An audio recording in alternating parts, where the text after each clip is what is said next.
sea dicho. Buenas tardes, ¿cómo están? Gracias por estar allí, bienvenido. Ese aplauso es de reconocimiento, de agradecimiento, no es para mí, es para todos ustedes, porque transitamos nuestra 8ª temporada junto con toda la familia venezolana. Yo siento que eso fue antes de ayer, pero de verdad que uno va construyendo, va creciendo junto a ustedes, va tratando de esas cosas que recogen en la calle, traducirlas en un mensaje positivo. Yo sé que a la gente le gusta la televisión educativa. Aquí había todo un mito que a la gente solo le gustaba la televisión que no tenía contenido, que no se podía hacer un programa con casos reales, que todo eran shows, y nosotros hemos demostrado con este formato, no solamente en Venezuela, sino en todas partes del mundo, que la televisión tiene una labor educativa, que la televisión puede sumarse a las instituciones para buscar justicia, que los ciudadanos pueden venir a un lugar a contar sus problemas porque están desesperados en la búsqueda de una alternativa, que la televisión tiene una responsabilidad de educar al ciudadano, que quienes estamos en los medios podemos hacer mucho por el país, aunque sea en esta pequeña ventanita durante 1 hora a la semana. Uno sabe perfectamente lo que está sembrando, que luego lo va a cosechar. Eso quizá no es en corto plazo, sino en mediano y largo plazo, pero al final estamos construyendo un país donde nosotros podemos tener unas condiciones diferentes. Yo siempre lo digo, depende de nosotros comenzar las transformaciones, no depende de los que están arriba, siempre depende del ciudadano, del día a día. Revisa su día a día y vea qué puede cambiar, así sea algo chiquitito. Mire, que usted le quita el puesto al vecino todos los días y eso no está bien. Bueno, por hoy no se estacione en el puesto del vecino para que no le friegue la vida al vecino. Y así poquito a poco vamos haciendo cosas que nos ayuden a crecer y a ser pues mejores venezolanos. @sedicho_piso_tv, @sedicho_piso_televen son nuestras cuentas oficiales. El correo electrónico sedicho@televen.com. El número telefónico está en pantalla para que llamen por favor en horario de oficina. Y si quieren comunicarse conmigo a través de mi cuenta en Instagram, @MoniFernández con Z y con S. Esa cuenta es mía, es personal.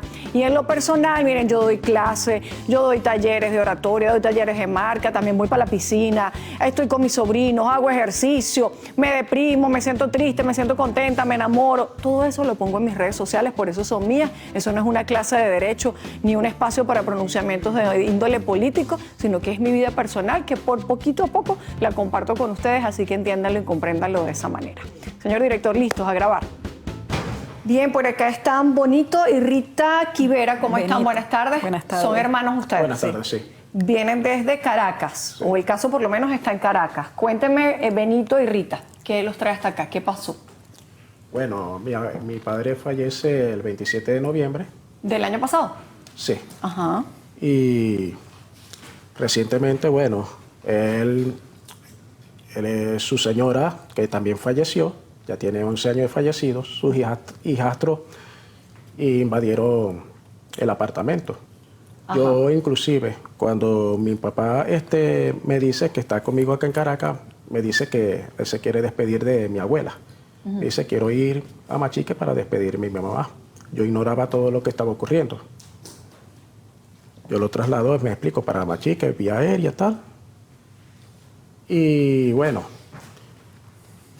él estaba padeciendo de una enfermedad, no nos informó nada, una persona muy cerrada, y cuando él fallece, que ya se enteran, los hijastros invaden el apartamento. Okay, ¿cuánto tiempo tenía él con la señora?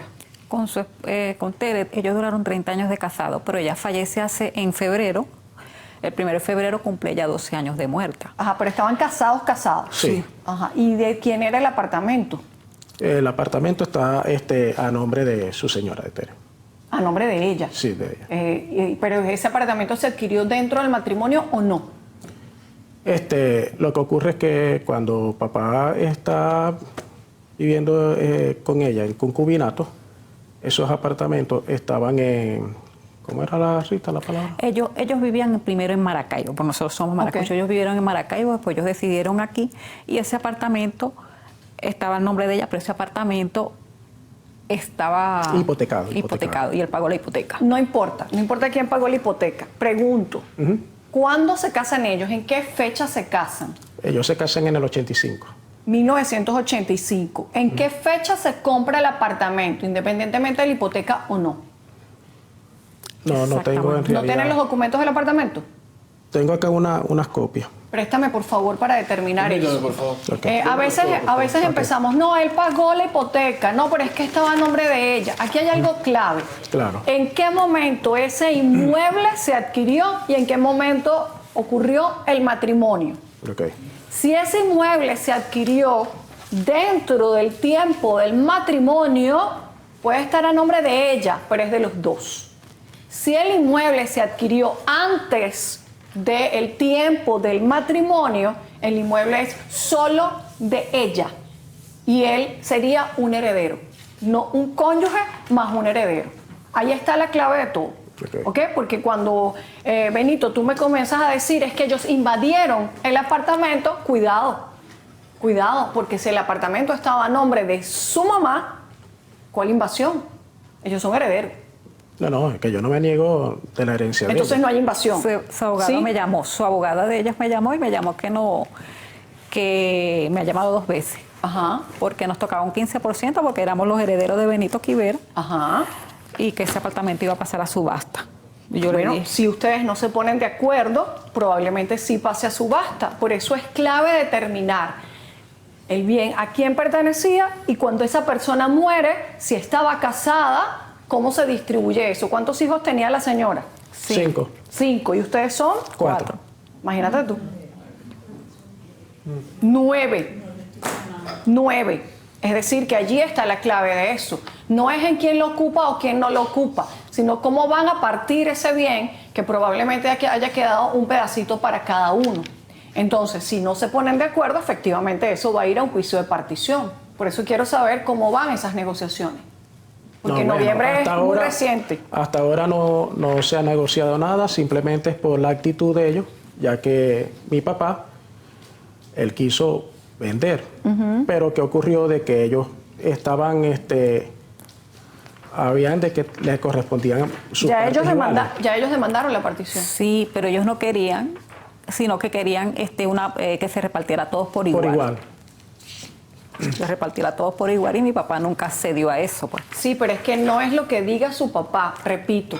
Aquí las palabras se las lleva el viento y se las llevan los difuntos al sitio donde corresponda. No, pero le estamos hablando cuando mi papá estaba en vida, en ese momento, cuando estaba recién fallecida su señora. Ajá.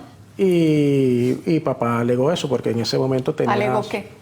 Bueno, porque ellos estaban diciendo, como le había dicho el abogado, no, le toca un 50 más un porcentaje del hijo. Depende, vuelvo y repito, aquí la clave es cuándo se adquirió el matrimonio y cuándo me casé.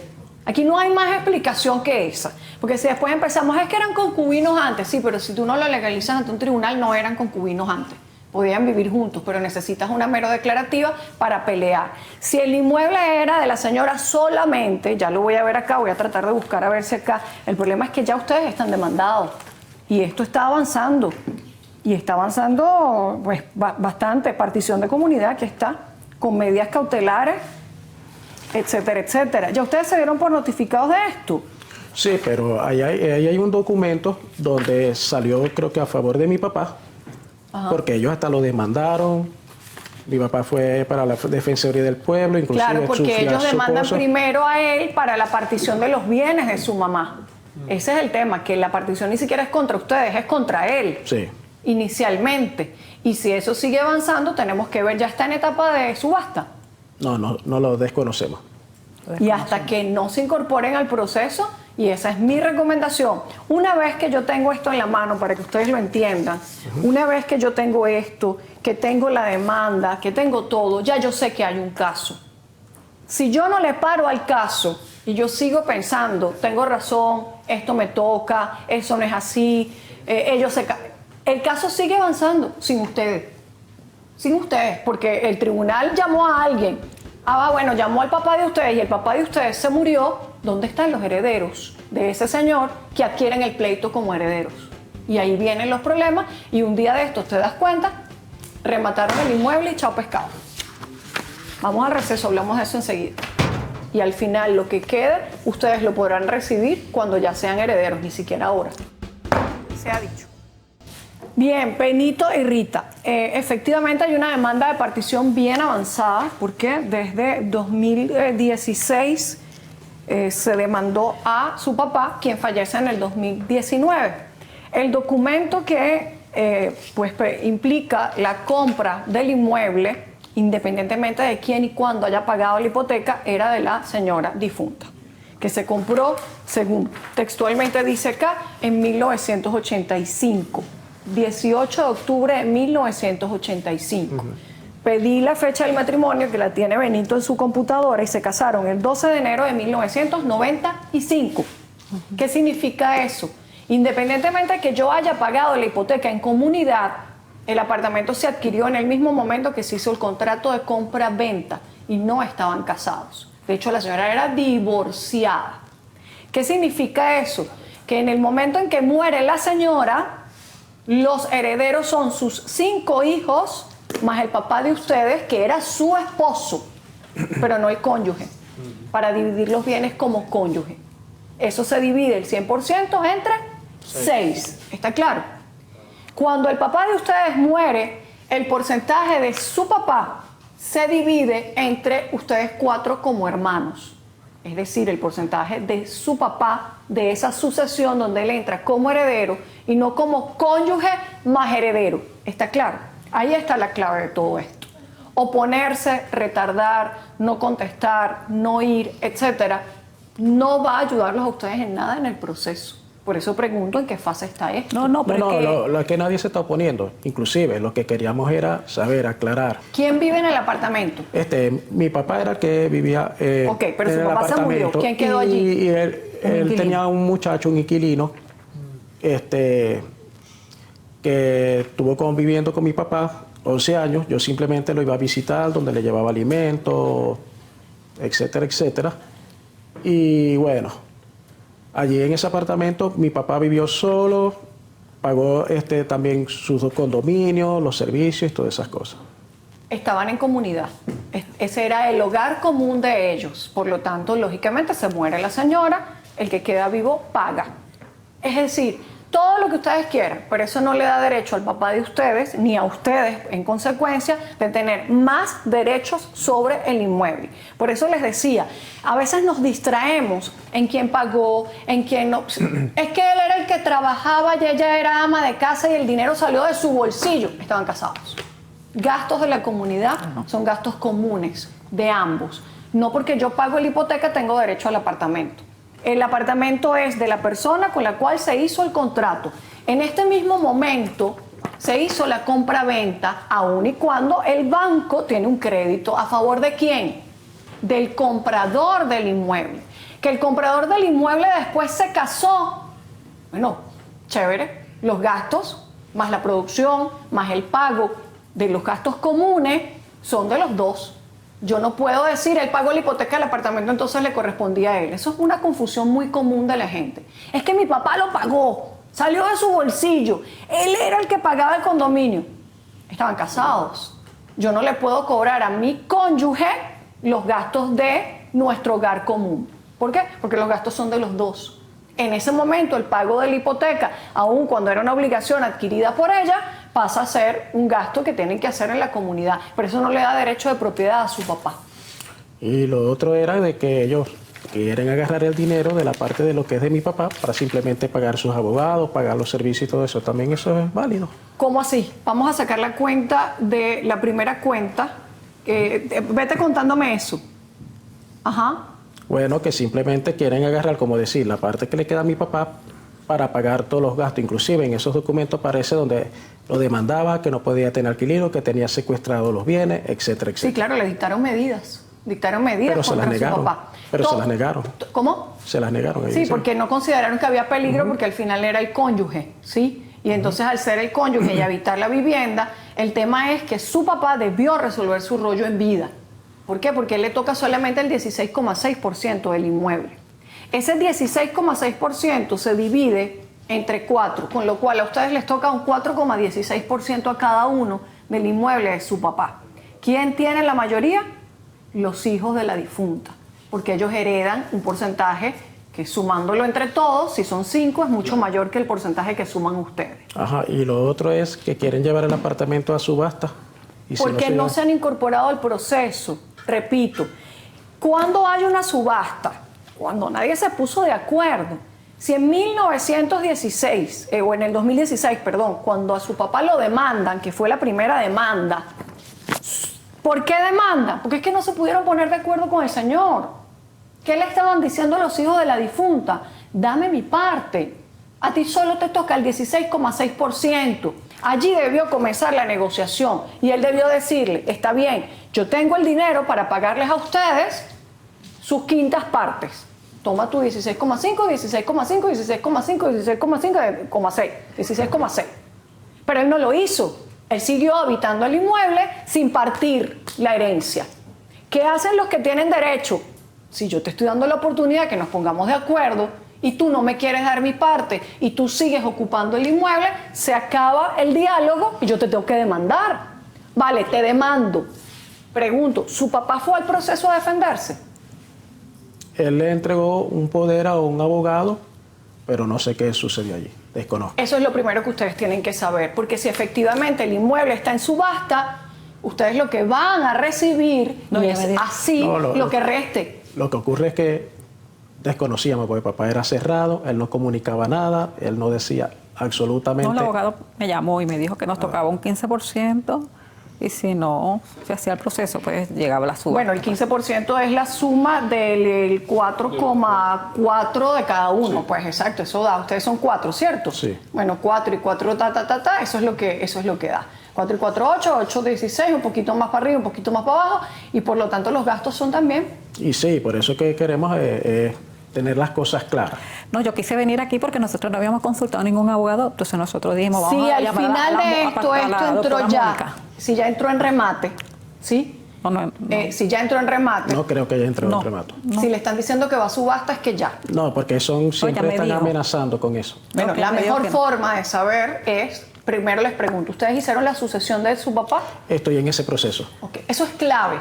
¿Por qué razón? ¿Cuál es mi temor? Que como esto avanzó sin ustedes, efectivamente esté para remate judicial.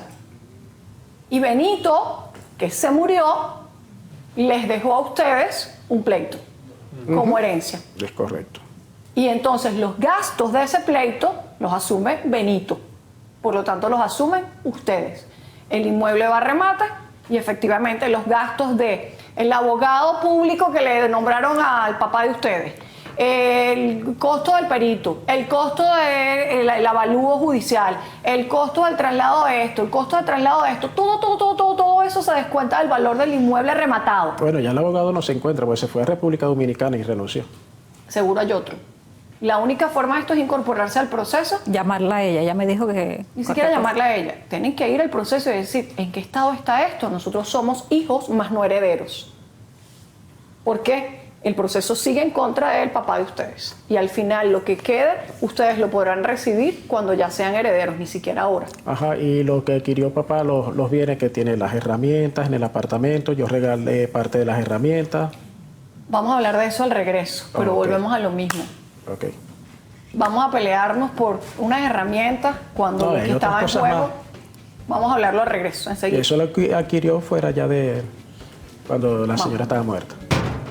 Usted me dirá que es mejor mediar y conciliar siempre. Más barato, más rápido, menos traumático, no hay retardo procesal, no colapsamos los tribunales y sobre todo lo más importante, actuamos como gente grande. Se ha dicho. Bien, Benito y Rita, hablábamos de objetos personales que tenga él en el apartamento. Los objetos personales, lógicamente, les toca a ustedes, pero como esto viene de un pleito, y viene de un pleito que llevó a un conflicto judicial, probablemente haya poca capacidad de diálogo en la medida en que ustedes no estaban claros qué les tocaba o qué no les tocaba. En este momento, teniendo claridad de lo que les toca, lo más razonable es ver en qué fase está el juicio y si se puede paralizar el remate, de alguna manera abandonando ellos el proceso que iniciaron y tratando de hacer una negociación con ustedes cuando llegue la sucesión de ustedes. ¿Qué van a declarar ustedes en la sucesión? El porcentaje que a él le tocó de la sucesión de su cónyuge, de su esposa. Y ese es el porcentaje que ustedes van a representar. Probablemente sea tarde y por eso insisto, hay que ver el expediente. Si ya entró en remate, entró en remate. Y ya eso es irreversible. ¿Que hay objetos personales? ¿Cómo sabemos cuáles son las facturas? qué estaba allí, qué no estaba, porque es algo que no podemos determinar. Bueno, cuando la hijastra cuando entró tomó fotografías. Yo tengo también parte de fotografías de... Bueno, si ella les dio las fotografías y ustedes... No, ella no nos ha dado fotografía, ella tomó parte de su fotografía por protección y yo tengo también mi fotografía. Bueno, si ambos tienen fotografías y ambos dicen que por protección, entonces hubo transparencia. Es decir, si yo le tomo una foto a 3 camisas y esas camisas son de mi papá y ustedes las quieren, perfecto. Si su papá tenía unas herramientas y se puede determinar, aquí estaban en las herramientas, dame mis herramientas, está bien. Pero iniciar un pleito por el costo de unas herramientas o de enseres personales que no se puedan ni siquiera justificar con factura, porque viene el mismo rollo de siempre. Claro. Ahí depende de la moral de ambas partes. Mira, sí, yo reconozco que aunque nos peleamos con el señor y no nos dio nuestra parte y te tuvimos que demandar y ustedes no tienen la culpa, porque al final heredaron un pleito, porque ustedes lo que heredaron fue un pleito. No les quedó nada, sino el pleito. Y efectivamente en el pleito, todo lo que se pague en el pleito es de la sucesión y por lo tanto les queda menos a ustedes, viene la parte moral y la parte sentimental. Bueno, ¿qué fue lo que realmente dejó mi papá dentro de esa casa? Que puede tener un valor más emocional que otra cosa. Porque ¿qué herramientas, por ejemplo, tenía él? No, él trabajó en su mecánica, tenía herramientas, tenía su cargador de batería, porque también tiene un vehículo, un carro. Ajá, bueno, pero el carro, volvemos a lo mismo. ¿De quién es el carro? Si la esposa había muerto antes y tiene un carro, el carro es de los hijos de él, no de los hijastros.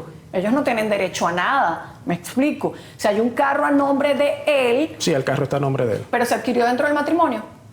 No lo sé. Hay que ver la fecha del carro. Okay. Si el carro se adquirió entre 1995 y 2019 que murió, a los hijos de ella les toca un 50% más el porcentaje de heredera de ella. Entonces, ¿cuánto queda del carro? Porque si el carro se adquirió dentro del matrimonio, ahí hay un porcentaje que efectivamente es de los hijos de ella como herederos de ella. Entonces, siento que no se pueden poner a pelear por cosas como... No, yo no estoy peleando ni nada. Ahí viene la parte moral. Mira, aquí está esto era de mi papá. Bueno, dámelo porque, bueno, yo quiero venderlo o porque a mí me interesa. O ya que ustedes se van a quedar con la mayor parte, cédeme tus derechos sobre el carro y ponemos el carro a nombre de nosotros. Pero eso todo pasa por hacer la sucesión. Sí, lo que ocurre es que yo lo que quiero es que se haga lo justo. Lo justo. Yo no voy de que me la voy a echar de vivo, yo quiero esto. No. Lo justo. Lo que tienen que saber es que están en desventaja porcentual en absolutamente todo, que agarraron un pleito que ya estaba completamente empezado y hay que ver en qué fase está. En el momento que ellos dicen que va a subasta, probablemente de 2016 hasta ahora, efectivamente ya esté para subasta. ¿Quién compra en subasta? El mejor postor. ¿Quién es el mejor postor? Si esto valía 100, en subasta va a valer 40. Debimos ponernos de acuerdo para venderlo en 100. No dejar que se vendiera en 40, porque de los 40 me voy a descontar absolutamente todos los gastos. No, eso fue lo que me dijo ella, que nos pusiéramos de acuerdo y eso para que no llegara bueno, si todavía ellos tienen la buena voluntad de ponerse de acuerdo, entonces allí ustedes tienen que apresurar la sucesión y después de apresurar la sucesión les dirán ustedes a ellos, está bien, si esto cuesta 100 y a nosotros nos toca un 4.1% a cada uno y somos 4, ¿cómo me vas a pagar mi porcentaje? ¿Cómo me vas a dar mi 16 y pico %? ¿Me lo vas a dar de qué manera? Y esa es la negociación. Allí ellos tendrán que buscar el dinero para darles a ustedes ese porcentaje que les tocó de su papá. ¿Está claro? Ahora, si no llegan a eso, lamentablemente se los va a depositar un tribunal y ese dinero se va a diluir por completo. Y eso es lo que tenemos que evitar, ¿está claro? Por lo que veo, hay uno de ellos que vive fuera del país, pero hay un abogado que está actuando en nombre de todos. No, del nombre de nosotros no. De los hijos de la señora. Sí. Sí, hay un abogado, que es el con el que ustedes han tratado de establecer contacto. Sí, no, ella me ha llamado, la semana antes pasada me ha llamado 2 veces. ¿Una de las hijas? No, la abogada. Bueno, chévere. Coloquemos un abogado que entre abogados hablen. Si se puede renunciar. Eso es lo que quiero yo, tener un abogado para que... Si se puede renunciar a la partición judicial para que quede un poquito más, chévere, ¿sí? Que es lo lógico y es lo que tienen que hacer, pero teniendo claro cuáles ya son sus porcentajes, para que no estemos peleando por cosas que nos distraigan. Lo moral, lo que era de su papá, en el momento en que uno negocia lo grande, lo chiquito va incluido ahí. Nosotros hemos hecho negociaciones donde nos dicen, ese armario era de mi abuelita y lo tenía mi papá, ¿me vas a devolver el armario? Y uno le dice, devuélvele su armario. Hasta eso hemos llegado. Es que esos pañitos de cocina eran de...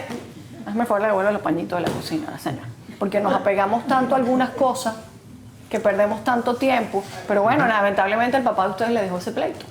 Asúmalo entonces ahora con más transparencia y coloquemos aquí al doctor Víctor Morales para que los represente con la otra abogada y ojalá estemos a tiempo de parar la partición judicial y de que ustedes lleguen a un acuerdo y ellos les paguen a ustedes el porcentaje que a ustedes les toca o se venda a un tercero y que cada quien cobre lo que le corresponde. ¿Está claro? Ok. Acepto la solicitud. Señores, por aquí, por favor. Recuerden esto, los procesos judiciales avanzan con usted o sin usted. No recibí la notificación, que no me llegó, que no supe, que me voy a hacer loco y no va a ir para el tribunal. El tribunal agota todas las fases, la notificación, los cartelitos, le nombra un defensor público a usted, aunque usted no esté, y al final le hacen así. Buenas, esto ya no es suyo. Usted me dirá que es mejor mediar y conciliar siempre. Más barato, más rápido, menos traumático, no hay retardo procesal, no colapsamos los tribunales y sobre todo lo más importante, actuamos como gente grande. ¿Cómo actúa la gente grande? Con sentido común. Vamos a ir al receso, el siguiente caso. ¿Receso? Vamos al receso. ¿En qué te dañé? Perdóname porque te dañé, yo no te quise dañar. Y ella dirá, bueno, no te perdono. Bueno, y si sigue enganchada en su dolor, lamentablemente va a entorpecer todo. Se ha dicho. Usted quiere presentar su caso en Se ha dicho, quiere recibir una orientación, quiere participar en la mediación, en la conciliación y sobre todo en la solución de su caso, puede visitarnos acá en nuestro programa presentando su caso a través del número telefónico que usted está observando en pantalla o escribiendo un correo electrónico a seadicho@televen.com. Una vez que nuestro equipo de producción le permita a usted una cita, debe acudir a ella para que juntos busquemos una alternativa. Bien, está por acá José Lamas. Buenas tardes, José. Usted viene desde Caracas. Sí, buenas tardes, doctora. Cuénteme qué pasó. Ok, tuve 26 años de casado. En el año 2014 introduje la separación de cuerpos. En el año... ¿Cuándo se casaron? En el 1988. Ok. Me sale, después introduje la conversión a divorcio. Me sale el divorcio. ¿En qué año salió la sentencia? En el 96. Perdón, en el 16. 2016. Ok, ajá. Sí, en el 2016 salió la sentencia. De ahí en ese adelante traté de dialogar con mi ex esposa para hacer la repartición de bienes, los cuales hasta el momento ha sido imposible. ¿Qué bienes hay? Un apartamento, hay una casa, hay una camioneta y hay una moto. Y bueno, una que otras cosas que están dentro Todo esto se adquirió dentro del matrimonio. Dentro del matrimonio. Con la explicación que le di a los... Sí, exacto. Después que ustedes se casaron en el 98... En el 88. En el 88, perdón, adquirieron todo eso. Sí. ¿A quién tiene el apartamento? Bueno, ella me le cambió las cerraduras al apartamento. Yo no pude volver a entrar al apartamento. Ajá. Cambió las cerraduras en ¿Pero la ella casa. vive allí? Sí. Ajá. ¿Hay hijos menores? No. No. ¿En la casa? Igual la misma cosa, pero la casa pasa lo siguiente, que es por lo cual la abogada que tengo no hemos introducido todavía la demanda de los bienes. Ajá. Sí, porque la casa no está registrada. Tienes el título supletorio. Yo fui a San Casimiro. Pero el título supletorio es válido. Sí, pero es lo que me dijo la doctora. Ve a San Casimiro, busca registrar la casa para nosotros meter todos los documentos, porque según la abogada me dijo que lo mejor no me aceptaban en la casa. Entonces, Si bueno. tiene título supletorio, existe. Sí, entonces yo fui a ¿El terreno es público? Sí, de la alcaldía. Fui a San Casimiro. El registro me dijeron, bueno, ubícate en la alcaldía, la solvencia de inscripción catastral para hacerte lo demás. Fui a la alcaldía, la solicité y al siguiente día se apareció ella en la alcaldía junto con el registrador y prohibieron que me entregaran a mí algún documento. No me quisieron entregar ningún documento, entonces me vuelvo a Caracas, hablo con la abogada y le dije, mira, me pasó esto y esto y esto, entonces vamos a ver cómo procedemos, porque yo necesito salir de esta situación. Lo que pasa es que seguro que los dos están buscando que el terreno se lo vendan a uno de los dos, porque de resto no hay ningún problema con el título supletorio. O sea, el título supletorio es algo que suple el título de propiedad. Okay. En la medida que eso existe, eso entra en la partición. Bueno, que el terreno es municipal. Para que el título supletorio se registre, tiene que haber una autorización de la alcaldía. Eso no cambia de quién es. ¿Quién es el dueño? A menos que la alcaldía efectivamente agarre y le venda ahora a la señora o efectivamente agarre y le venda ahora a usted. Y allí habría una forma de oponerse porque los dos fueron pisatarios del terreno durante todo el tiempo que estuvieron casados. Por lo tanto, ambos deberían tener el derecho a la preferencia de la venta de ese terreno. Y ambos se deben estar moviendo para ver a quién le venden, porque eso es así. Por eso no entraron en partición con el título. Todo se parte en porciones iguales, por las buenas o por las malas. Exactamente igual que el caso anterior.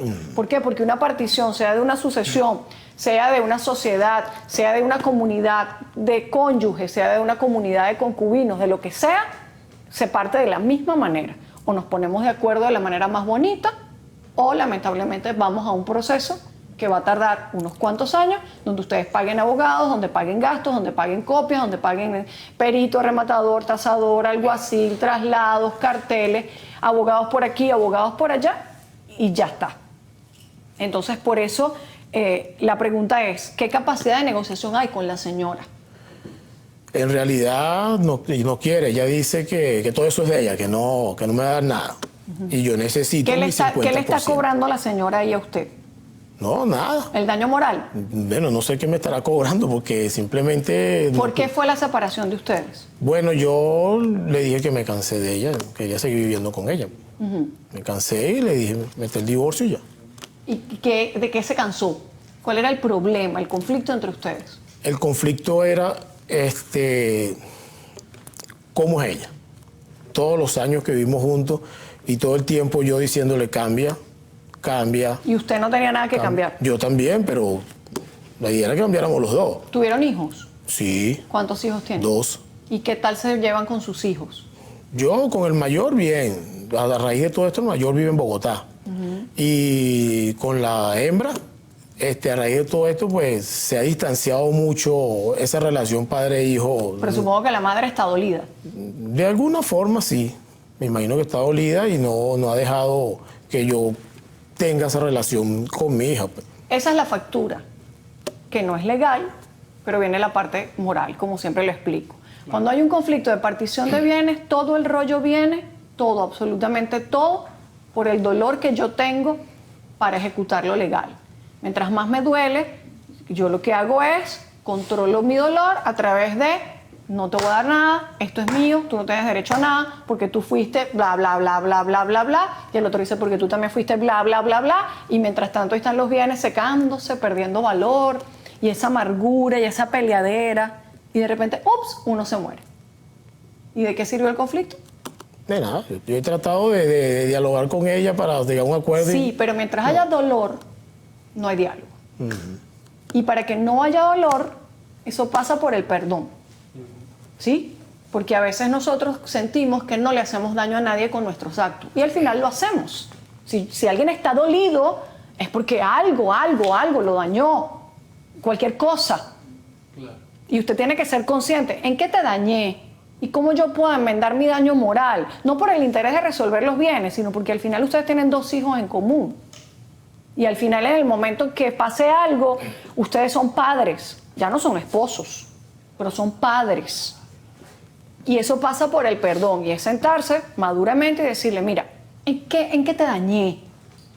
Perdóname porque te dañé, yo no te quise dañar. Y ella dirá, bueno, no te perdono. Bueno, y si sigue enganchada en su dolor, lamentablemente va a entorpecer todo. Pero pasa por eso. A veces somos muy orgullosos. ¿Usted pidió perdón? Yo le he escrito para hablar con ella y... No estoy hablando, te he escrito para dividir los bienes, porque eso duele más. Para hablar con ella, o sea... No, eso duele más. Nada, no. O sea, si a mí me llama y me dice, mira los bienes, uno y que, menos te voy a dar nada, perro. No. Porque todo termina así. Así son. Ella, pero no ha habido cómo. Y como la misma abogada me ha dicho, trata de no estar con ella solo en ningún sitio. Trata siempre de tener a alguien de testigo. Sí, pero no es eso. Porque eso, volvemos a lo mismo. Los abogados tenemos que hacer de psicólogos y de conciliadores. Yo cuando hago las conciliaciones en mi despacho, después que hablamos de todo, lo ven y se jalan los ojos y tal, y me dicen tal cual eso, este es un bicho porque me hizo esto, y el otro dice, tú me hiciste esto, y todo el problema, yo agarro y les digo, ok, ya, yo terminé mi parte, ahora ustedes dos se van a meter en este cuartico, los dos, y van a hablar. Y ahí empieza la lloradera, y bueno, ¿por qué? Porque la gente tiene emociones y sentimientos. Si los abogados solo están pendientes de los bienes, las estructuras quedan rotas. Todo pasa por sentarse como gente adulta y reconocer, esta es mi culpa, esta es la mía, ya esto no se pudo pegar más, somos padres, eso es superior, yo no quiero que mi hija me tenga resentimiento, si yo te dañé, perdóname, ella dirá, si yo también te dañé, perdóname, pero con eso, ya, a veces es mejor pagar psicólogo que abogado. Me estoy tirando para la calle, pero bueno. Porque cuando el dolor sana, las negociaciones salen facilitas.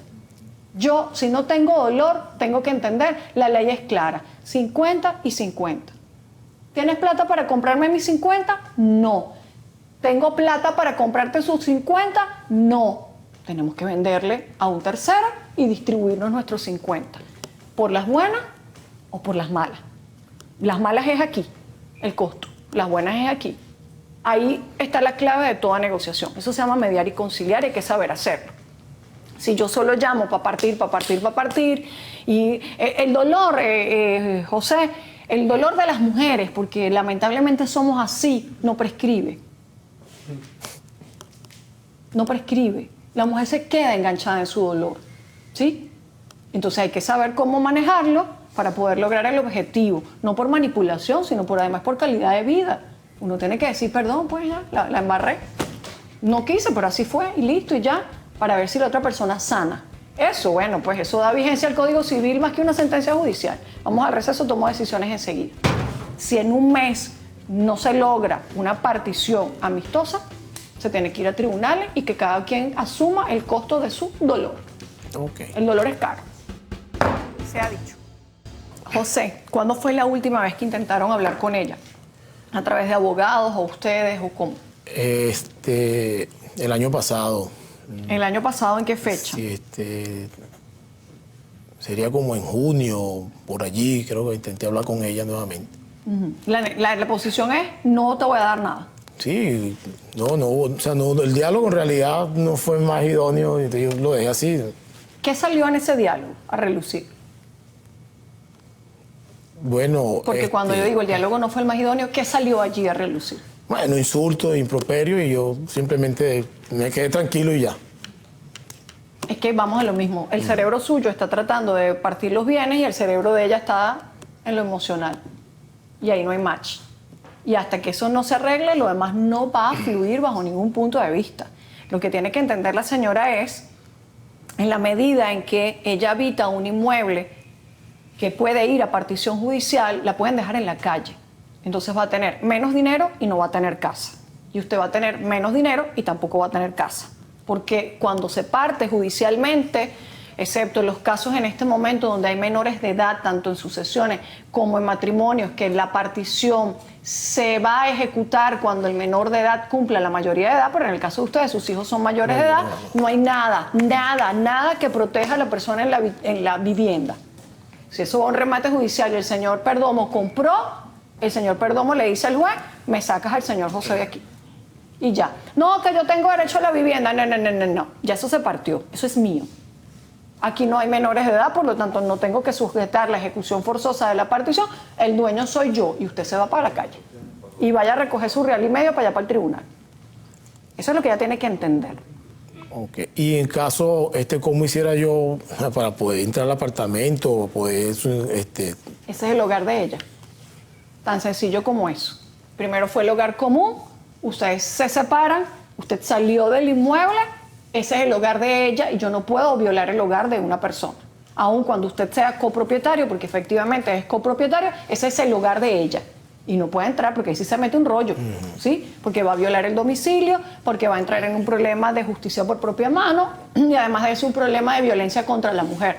Porque entonces a ustedes se les mete el chip en la cabeza de ¡eso también es mío! ¿Sí o no? Sí, no, por eso es que me he mantenido a distancia. Pues. Sí es suyo, pero no. ¿Sí? Es de los dos. Y como no hay partición, ese es el hogar de ella y hay que respetarlo. No se puede entrar por la fuerza, ni lo pueden usar los dos, ni nada de esos locos que le meten en la cabeza a la gente, porque ese es el hogar de ella. ¿Qué significa el hogar? El sitio donde ella duerme, donde ella hace su vida familiar. Y usted no puede entrar allí, aun cuando efectivamente nadie le está diciendo que usted no tiene derecho a ser el dueño del 50% de eso. Eso es matemática jurídica. Okay. Todo lo adquirido desde el año 1988 hasta el año 2016 es de los dos. Y más nada, y más nada. Por lo tanto, eso es lo que la señora tiene que entender. Y yo repito, haga usted un esfuerzo a través de sus hijos o a través de un buen mediador. Yo le voy a colocar acá a la doctora Marlene Damata, a ver si la doctora Marlene Damata los ayuda a ustedes a encontrar ese espacio donde los improperios se drenen y se canalicen, donde se le haga entender a ella, haya pasado lo que haya pasado, ya pasó. Y lamentablemente las heridas las tiene que curar el tiempo y las tiene que recomponer, la vida sigue, o sea, de 16 para acá ha pasado mucho tiempo. ¿Usted rehizo su vida? Sí. ¿Ella? Ni idea. Entonces eso también tiene un costo, porque entonces viene el orgullo de mujer, ¿no? Ah, tú hiciste tu vida y tú quieres esto para compartir con la otra, ahora menos. No, hay que hablarlo con claridad, que lamentablemente somos así, somos de novela mexicana, pues, o sea, ¿cómo se los explico? Los venezolanos tenemos un chip absoluto de novela mexicana, mayamera, novela al fin, hasta venezolana, un sufrimiento, una cosa, un no te voy a dar nada, perro. Igualito, eso es la vida real de nosotros, estamos marcados por el chip de lo emocional. Los americanos hacen negocios de contrato antes de casarse. Ahí no hay rollo ninguno, mijo. Eso es 2 más 2 son 4. Totalmente mercantilista la visión. Lo que es mío, lo que es tuyo, el daño moral te lo va a... ¿Me montaste cacho? Yo te demando por daño moral y te lo quito de lo que te toca de la partición. Aquí no, aquí sufrimos hasta el último capítulo. ¿Necesario? Está mal empatado por un sentimiento. ¿Cuántos años?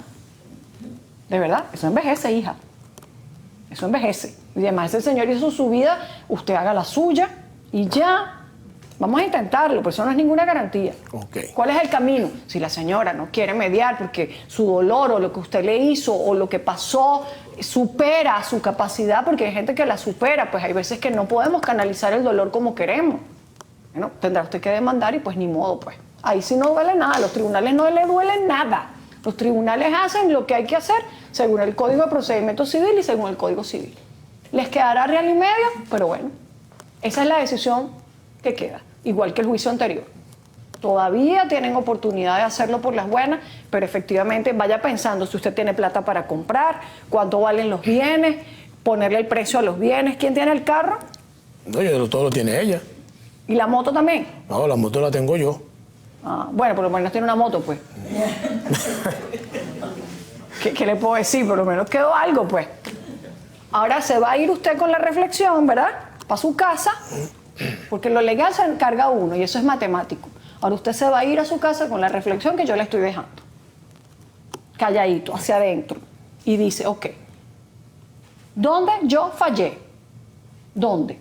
O dónde aún sin fallar, que lo dudo, aún sin fallar, yo dañé a esta persona. Y le causé un daño en su alma. Y le causé un daño en su espíritu. Y eso que yo dañé, aunque yo ya no lo puedo pegar, yo quiero sanarlo. Y usted se va con esa reflexión y después de eso actúa. Y créame que ahí es cuando las cosas se solucionan. Y si no, pues nada, pues le diremos a la doctora Marlene, acabado el intento de diálogo, vamos a tribunales. ¿Está claro? Perfecto. No hay más tiempo. 1 mes de mediación es suficiente. Si en 1 mes no se logra una partición amistosa, se tiene que ir a tribunales y que cada quien asuma el costo de su dolor. Okay. El dolor es caro, en todos los sentidos. Perfecto. Señor, por aquí, por favor.